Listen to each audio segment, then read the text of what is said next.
မင်္ဂလာပါဆရာမ မင်္ဂလာပါဆရာ ဟုတ်ဆရာမနာမည်လေးတီးပြစီဗျ ကျမနာမည်နေကြည့်လို့ရှိပါ နေကြည့်ဝင်ရှင်ဟုတ်ကဲ့ဆရာမအီးဘယ်လောက်လဲမသိဘူး အင်းနိုင်ပါ E9 ဖြစ်တယ်နော်ဆရာမကဘေဒီတာလာပြီးတော့မှတက်ရောက်အောင်မြင်ခဲ့တယ်လေ ကျမမကွေးတိုင်းဒေသကြီး6မြို့နယ်ကလာရောက်ခဲ့ရပါတယ် ဟုတ်ကဲ့ဒါဆိုရင်အခုချိန်မှာဆရာမရဲ့ပျော်ရွှင်မှုကဘယ်လောက်ထိလဲဆိုတော့ပြောပြနိုင်မလားဆရာမ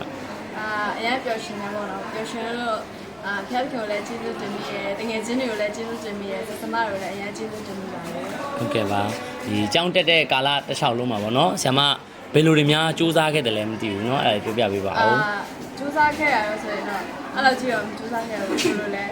တကယ်ချင်းတွေရဲ့ဖိမမှုကြောင့်သမားရဲ့ဖိမမှုကြောင့်သူတို့ရဲ့ဖိမမှုကြောင့်ကျမဒီရှိရောက်လာခဲ့ရဖြစ်ပါတယ် ဒါဆိုရင်ဆရာမဒီကကြောင်းတက်တဲ့ကာလတစ်လျှောက်လုံးပေါ့နော်ဒီဆရာမရဲ့အမတ်တရဆိုအမတ်တရဖြစ်တဲ့အရာလေးပြောပြနိုင်မလား အမှတ်တရဖြစ်တဲ့အရာဆိုရင်တော့ဒီလိုပဲတငယ်ချင်းတွေနဲ့အတူတူစာလုပ်ခဲ့ရရဲ့တငယ်ချင်းတွေကစာရေးပါကူညီပေးပြီးတော့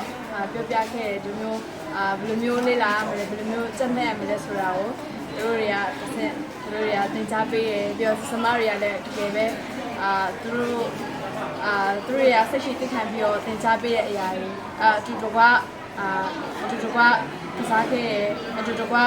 ပြောပါခဲ့တဲ့အရာတွေအမှတ်တရဖြစ်ခဲ့လာတယ် ဟုတ်ကဲ့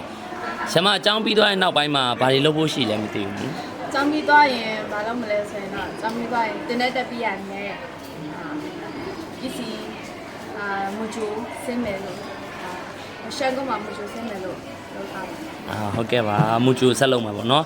ဆိုတော့ဒီဆရာမဒီ MRPSD ចောင်းသားចောင်းသူတွေကိုအမှားစကားတစ်ခွန်းလောက်ပြောခဲ့ပေးနိုင်မလား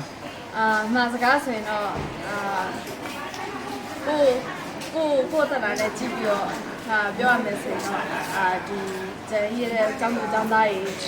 ဖျားကိုကဘယ်လောက်ပဲအားနဲ့ချစ်နေကြပါစေကိုကဘယ်လောက်ပဲခက်ခဲမှုတွေတွေ့နေပါစေဘယ်တော့မှအားရစိတ်ပြည့်ခြင်းရှိတဲ့နဲ့အများနဲ့ဖျားကိုယုံကြည်ကိုစားပြီးတော့ဒီပဲအဆုံးထိသစ္စာရှိစွာတက်ရောက်နိုင်ဖို့ဖျားမှုတော့ဆောင်ရွက်နိုင်တဲ့အတွက်တိုက်တွန်းချင်ပါတယ် ဟုတ်ကဲ့ဒီနေ့ခုလိုမျိုးဘွဲ့ရတဲ့အတွက်လည်းဂုဏ်ယူပါတယ်ကျေးဇူးတင်ပါတယ်ဆရာမ ကျေးဇူးတင်ပါတယ်